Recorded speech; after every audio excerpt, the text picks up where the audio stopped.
할렐루야. 예, 모두 여러분 한 주간 잘 보내셨죠? 오늘 이렇게 우리가 종료주일에 여러분이 나와서 예배를 또 드리는 분도 계시고 또 영상으로 예배 드리는 성도들의 가정도 있는데 하나님께서 동일하신 은혜로 함께 하시기를 축복합니다.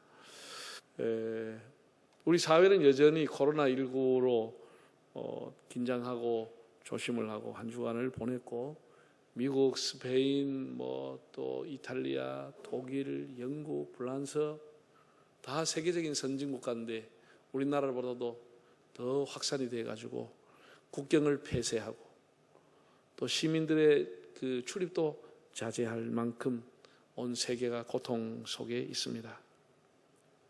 우리나라는 확진자 증가세가 점점 이렇게 꺾여지고는 있지만 여전히 학생들이 등교를 하지 못하고 또 마스크 쓰는 것이 다 일상이 됐습니다. 이 마스크가 이렇게 중요하다는 걸 이번에 우리가 깨닫게 된 것 같아요. 어쨌든 우리가 국가에서 저렇게 빨리 조기 잡아야 종식이 되면 모든 일상으로 돌아간다고 하니까 우리 성도들도 거리 띄우기나 이런 것 우리가 어려운 게 아니니까 좀 불편해도 그런 것은 충분히 마음만 먹으면 실천할 수 있다 그렇게 생각합니다. 오늘 교회력으로 종려주일입니다.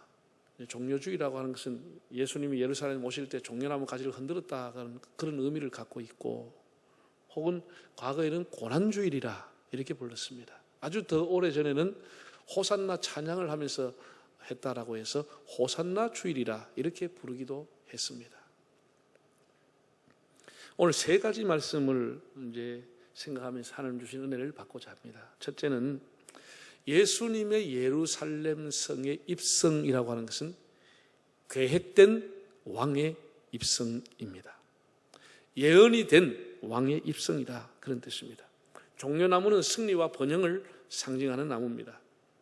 불사목이라고 할 정도로 한 50m, 70m 이상으로 크는 쭉쭉 뻗어서 크는 나무고 거기에 또 데이치라고 하는 대추야자라고 하는 열매가 맺히고 그렇지 않습니까?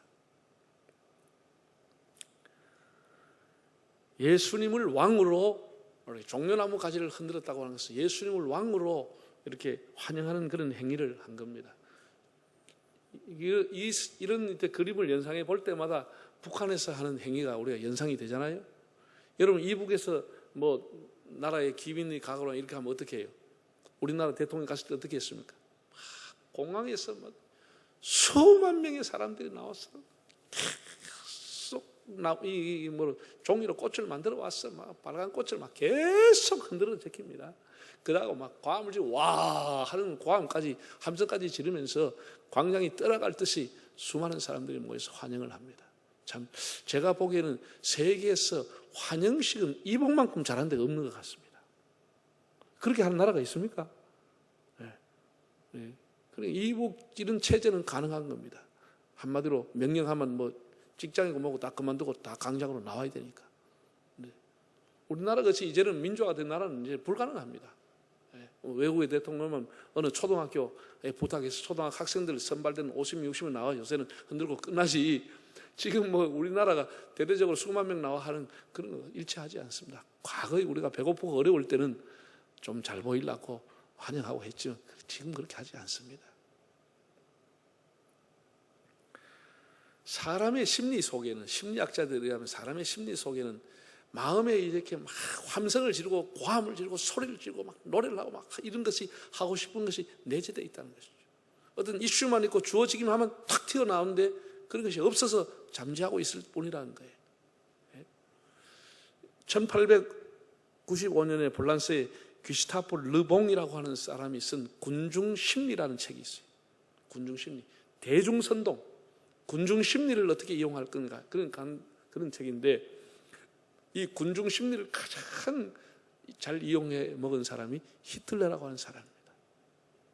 무솔리니, 김일성, 김정일 이런 독재자들이 군중심리, 대중선동을 한 겁니다.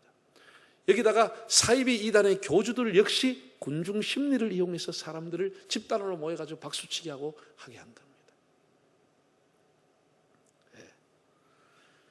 사람들은 쉽게 어떤 군중심리에 의해서 한꺼번에 공포감을 갖거나 패닉이 되거나 또 일체감을 하나가 되는 것을 갖게 된다는 것이죠. 우리나라에도 집단적인 이런 군중 심리가 발동했죠. 2002년도에 월드컵. 안 나가면 바보가 되고 안 나가면 공동체 일원이 아닌 것처럼 보여가지고 사람들이 광장이든 막 어디든 다 모여가지고 그냥 밤이 새도록 같이 응원하게 된 거예요. 이게 다 군중 심리라고 하는 겁니다. 군중. 안 나가면 뭔가 손해볼 것 같다는 거죠. 광장에 모여서 체육관에 모여서 촛불을 안 들면은 바보처럼 보이고 시대에 뒤처진 사람처럼 보이기 때문에 옳고 그름이 필요 없고 따라 나가게 되는 거예요.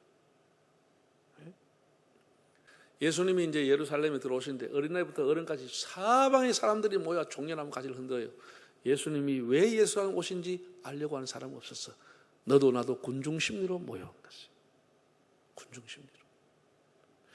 한 주일도 지나기 전에 호산나 찬양하던 그 입술에서 십자가에 못 박으라, 십자가에 못 박으라 외쳤던 사람들입니다.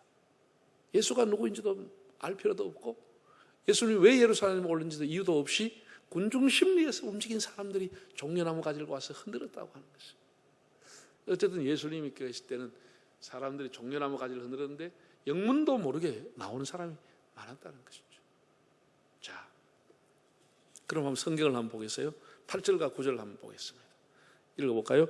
무리의 대다수는 그들의 겉옷을 길에 펴고 다른 이들은 나뭇가지를 베어 길에 펴고 앞에서 가고 뒤에서 따르는 무리가 소리 높여 이르되 호산나 다윗의 자손이여 찬송하리로다 주의 이름으로 오신 이여 가장 높은 곳에서 호산나 하더라. 다 사람들이 모여. 여러분, 예수님의 예루살렘의 행진은 우연한 행진이 아닙니다. 우연한 입성이 아니고 성경에 계획된 예언을 이루는 겁니다. 예수님이 예루살렘에 들어가시는 것조차도 그냥 들어가는 것이 아니고 성경에 예언된 것을 응하게 하기 위해서 가는 겁니다. 하나님의 계획에 의해서 움직여지는 겁니다.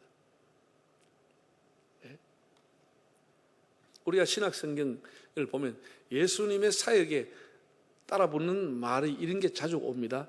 성경을 응하게 하려 하사.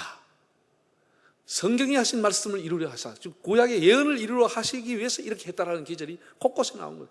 나무에 달렸다. 성경을 응하게 하사. 강도들 사이에 예수님이 십자가 졌다. 성경을 응하게 하사. 내가 목마르다고 하신 것도 성경을 응하게 하려 하사. 내가 목마르다라고 했다는 것이죠.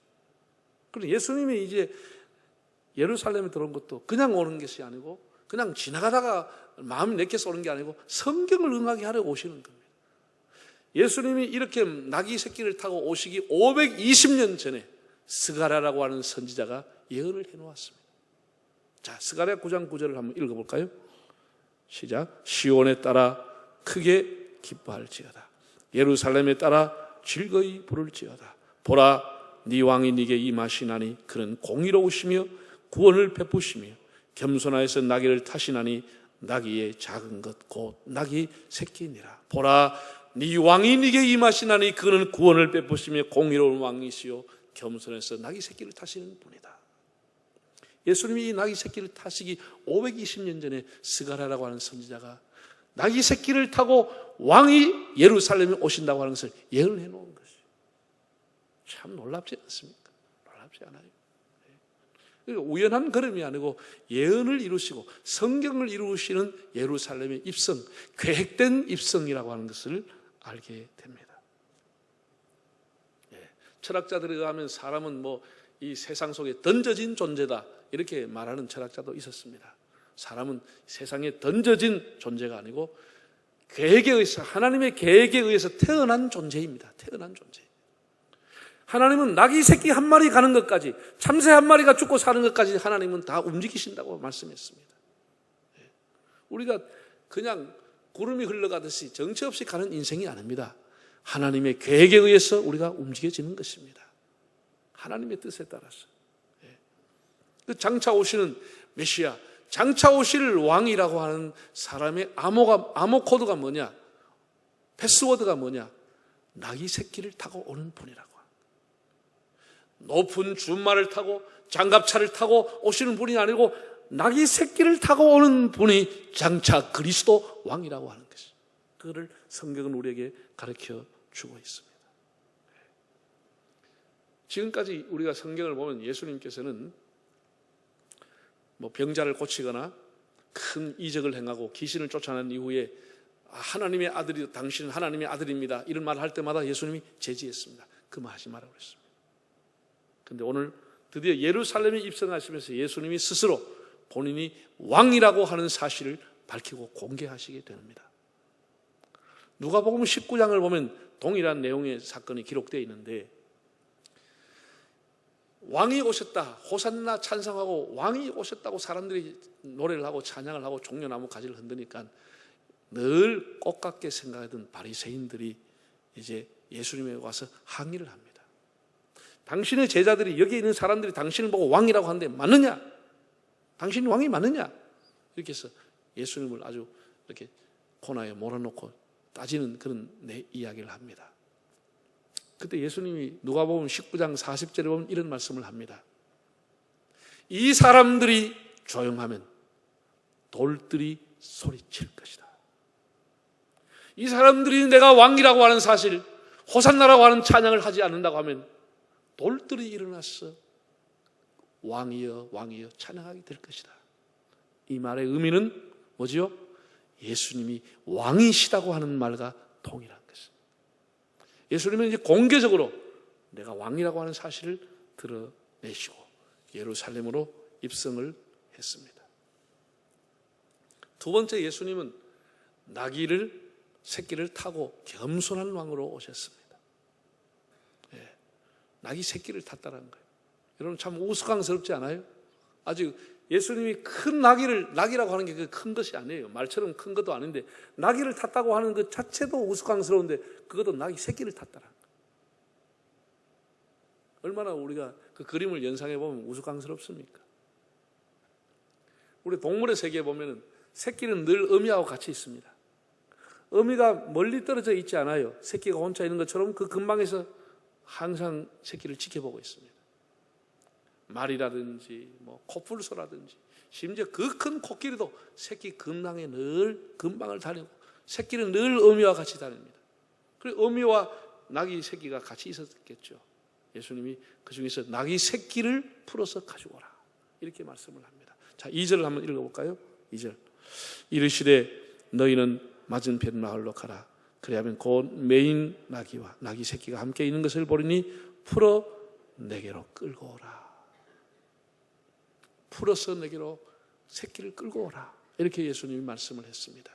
우리 이걸 잘 알아야 됩니다. 풀라고 하는 말, 매여 있으면 예수님이 사용할 수 없죠. 풀어야 쓸 수 있죠. 성경에 나오는 수많은 사람들 여러분 보세요. 하나님이 다 그들을 풀어서 사용했습니다. 풀려진 사람만 하나님이 사용합니다. 육신의 정욕과 안목의 정욕과 이생의 자랑에 매여 있는 사람은 하나님이 쓰지 않습니다. 자기 탐욕에 매여 있는 사람 하나님이 쓰지 않습니다. 쓰지 않아요. 자기 철학에, 자기 어떤 것에, 자기 자랑에 매여 있고 묶여 있는 사람 하나님이 쓰지 않습니다. 그게 풀어질 때 하나님 그를 쓰게 되는 겁니다. 베드로와 바울이라고 하는 사람이 율법에 매여 있었고 유대인의 전통과 간섭에 매여 있었다고 하면 그들이 이방인에게 가 복음을 전할 수가 없습니다. 그들이 성령을 받고 그것을 풀었을 때 하나님이 그들을 이방의 사도로 보내시게 되고 이방인들에게 복음을 전하는 종으로 삼으시는 겁니다. 우리가 우리 자신에게 매여 있으면 하나님 앞에 귀하게 쓰임받을 수가 없습니다. 복음의 자유함이라고 하는 것이 없어지게 되는 겁니다. 지나친 물질의 욕심, 지나친 탐욕에 매여 있으면 그 사슬에 매여 있는 사람이 하나님 앞에 선한 도구가 될 수가 없는 것이죠.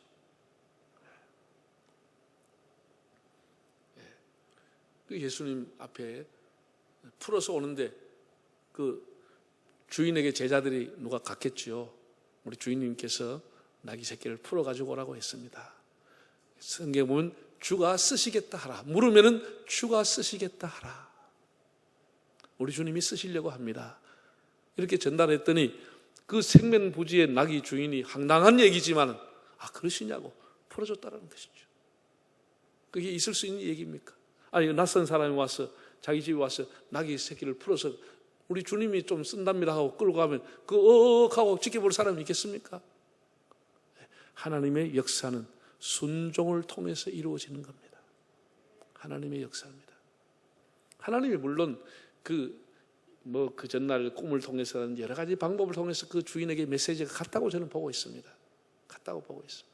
그런 것이 다 생략되어 있겠지만은 순종하는 사람을 통해서 자기에게 손해가 오지만은 순종하는 사람을 통해서 하나님의 역사는 이어가는 것입니다. 주가 쓰시겠다 하라 그 말에 순종하는 사람 주님이 그를 쓰게 되는 겁니다. 이 나귀는 세계에서 가장 귀한 시간을 갖게 되는 겁니다. 자기의 등에 예수님이 타게 되는 겁니다. 이런 일이 일어납니까? 예? 자기의 등에 예수님을 태우고 가는 나귀가 되는 겁니다. 얼마나 놀랍습니까? 예? 그리고 그 사람들이 막 종려나무 가지를 했는데 그 위에 나귀 새끼가 그 겉옷을 밟으면서 예루살렘에 예수님을 태워서 들어가는 겁니다. 얼마나 참 나귀로서는 나귀가 뭐 말을 못하니 그러니까 자기 인생의 최고의 축복의 영광의 시간이 아니겠어요? 주님 앞에 순종하는 것, 예수님도 순종해서 오셨지만 순종할 때 하나님의 영광이 이렇게 드러나는 겁니다.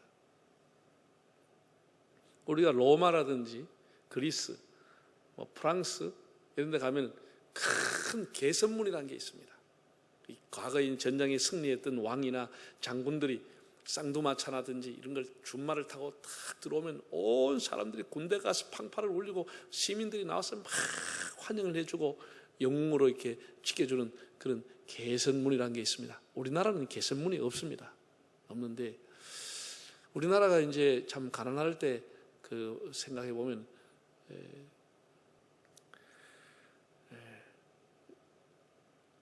1950년 9월 28일 6.25 전쟁 한 그해 9월 28일에 우리가 6.25 때 서울이 다 적군이 와서 함락을 했습니다. 그래서 서울시청에 태극기가 내려지고 인민군기가 올라갔습니다. 인민군기가 노동당기가 올라갔습니다. 그리고 김일성이가 몇 달 동안은 서울을 통치했습니다.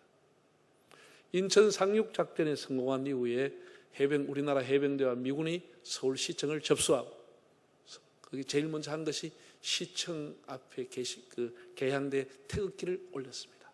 인민기를 내리고 태극기를 올렸습니다. 이게 뭐죠? 새로운 시대가 왔다는 겁니다. 새로운 시대, 새로운 질서에 대한 선포입니다. 이제는 대한민국이 수복해서 새롭게 이렇게 태극기가 올라갔어.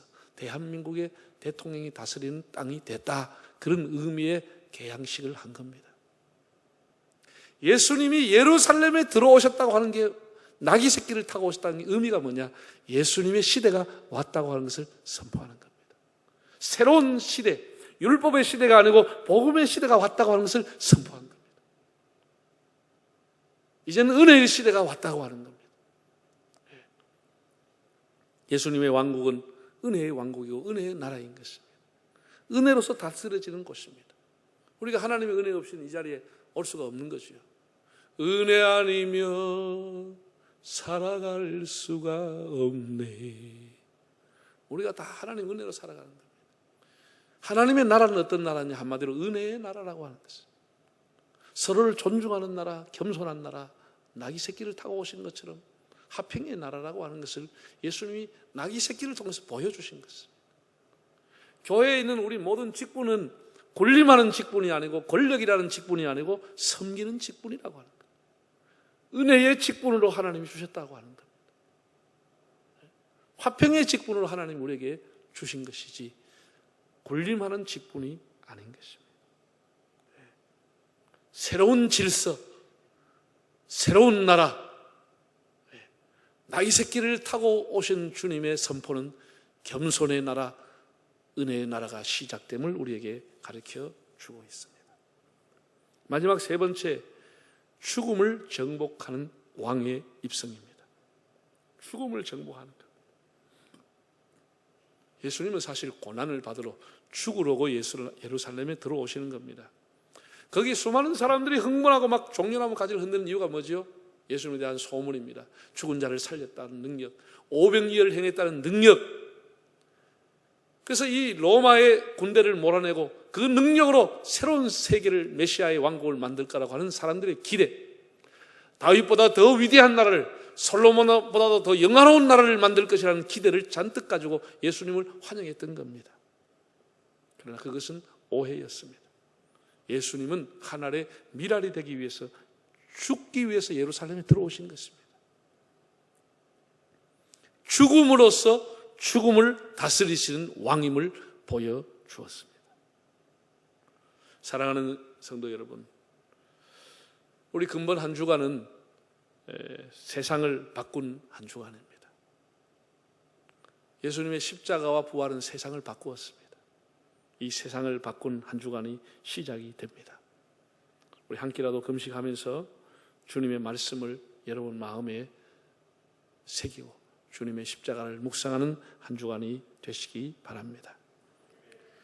예수님의 육신인 어머니인 마리아는 누가복음 2장을 보면 예수님이 어릴 때, 태어날 때 그런 광경, 자랄 때 그런 내용이 나옵니다. 참 유일한 기사가 누가복음 2장에 나옵니다. 예수님의 유년기의 시절입니다. 예수님 태어날 때 이미 천사를 통해서, 가브리엘 천사를 통해서 예수님 태어난 것을 마리아는 숫대고시를 받게 되고 잉태하게 되고, 그가 태어났을 때 목자들이 와서 뭐라고 했죠? 하늘에는 영광, 땅에는 평화라고 얘기했습니다. 베들레헴 동리에 구주가 나셨으니 곧 그리스도 주시니라. 베들레헴에 구주가 나신다는 거예요. 그 구주는 곧 그리스도, 메시아라고 하는 거예요. 자기가 메시아를 잉태했다라는 그 성경에 보면 마리아가 이 말을 마음에 두니라, 마음에 새겼다는 거죠. 여러분, 엄마는 자식들이 이렇게 저렇게 말해도 모성애라고 하는 것은 자식들의 말을 헛들어 듣지 않아요. 마음에 새기는 거예요. 마음에 간직하는 거예요. 그 말에 대한 응원을 하고 격려를 하고 그 말을 위해 기도해 주고 그 말을 마음에 새기는 거죠. 예수님이 어릴 적에 부모님과 함께 예루살렘에 유월절을 지키러 갔습니다. 3일 동안 돌아오다가 아들이 없는 것을 알고 깜짝 놀래 찾다가 예수님 만났을 때 예수님 뭐라고 했죠? 어디에 있었느냐 물었을 때 내가 내 아버지 집에 있어야 될 줄을 알지 못했습니까? 성경에 보면 마리아가 이 말을 마음에 두니라. 예수님이 성전을 가리켜서 아버지의 집이라고 했습니다. 아버지의 집이라. 이 말을 마음에 두니라. 그래서 그때는 이해를 못했지만 예수님이 하신 말씀을 하나하나 새기고 마음에 두면서 기도하면서 예수님의 십자가까지 따라간 사람이 마리아입니다. 만약에 예수님 십자가까지 따라갔습니다. 천주교가 아주 성스럽게 여기는 피에타라고 하는 그 기념 동상을 보면은 정말 오늘 뭐 어떤 성상에 절하고 하지는 않지만 개신교는 참 굉장한 그 작가가 굉장한 어떤 의미를 담아가지고 십자가에서 달아서 내려오신 예수님을 안고 비통해하는 마리아의 모습을 조각을 했습니다. 그 피에타라고 하는 작품인데 비탄에 빠져있는 그 마리아의 모습, 그걸 안고 있는 그 작품입니다. 십자가까지 그 말씀을 마음에 새기고 갔던 마리아. 이번 한 주간 동안 여러분이 복음서를 읽으면서 예수님의 고난에 관한 말씀을 읽으면서 우리도 예수님의 말씀을 마음에 새기는 한 주간이 되기를 바랍니다. 그 말씀을 우리 마음에 새기고 또 새기고 기도하고 묵상하고 겸손해서 나귀 새끼를 타고 오신 예수님, 왕으로 오신 예수님, 내 마음의 옷을 벗어서 그분의 가는 길을 걸어 그분이 가실 수 있도록 내 마음의 옷을 벗고 주님을 모시고 죽음을 정복하려고 오신 예수님, 우리를 구원하러 오신 왕이신 주님, 은혜의 주님을 묵상하는 한 주간이 되시기를 바랍니다.